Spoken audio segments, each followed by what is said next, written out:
Alors Harold Iman, bonsoir. Bonsoir. Kim Jong-un qui joue en ce moment un jeu apparemment de plus en plus dangereux. Quelle est au fond la réalité de son arsenal militaire? Alors, son arsenal militaire est inversement peut-être proportionné à sa rhétorique. Enfin, il n'a pas rien, mais sa rhétorique est complètement batifolante. Bon, tous les ans, on a l'habitude de voir des missiles et des missiles défiler à Pyongyang, mais il vient de dire qu'il attaquerait les États-Unis dans une frappe préventive. Bon, alors l'endroit le plus proche aux États-Unis est une petite île dans les îles Aleutiennes de l'Alaska. Et c'est déjà à 4000 km de la Corée du Nord. Et lui ne peut pas tirer à cette distance et il n'a pas de bombe à mettre à l'intérieur de ses missiles, même si dans le journal de Corée du Nord, on prétend que oui.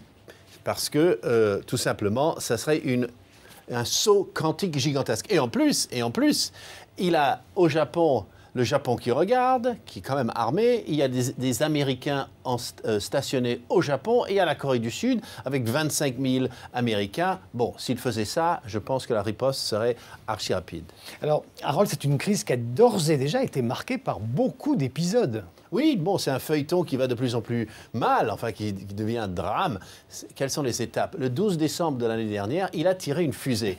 Mais là, il a tiré vers le sud, vers les Philippines, avec un innocent satellite, plutôt une boîte qui fait bip bip, il n'y avait rien dedans en fait.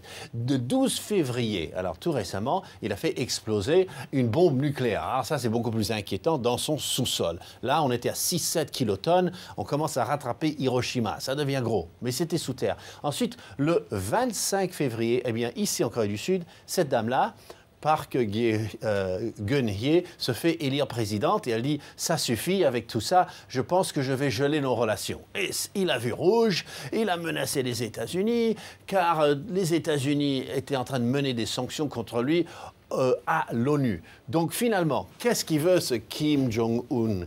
Il veut être aussi grand que son père, Kim Jong-il, qui voulait être aussi grand que son père, Kim Il-sung. Donc, dans un système totalement confucéen, on ne peut pas renier son père. Donc, c'est difficile de le faire bouger alors qu'il est. Harold Iman, merci pour toutes ces explications.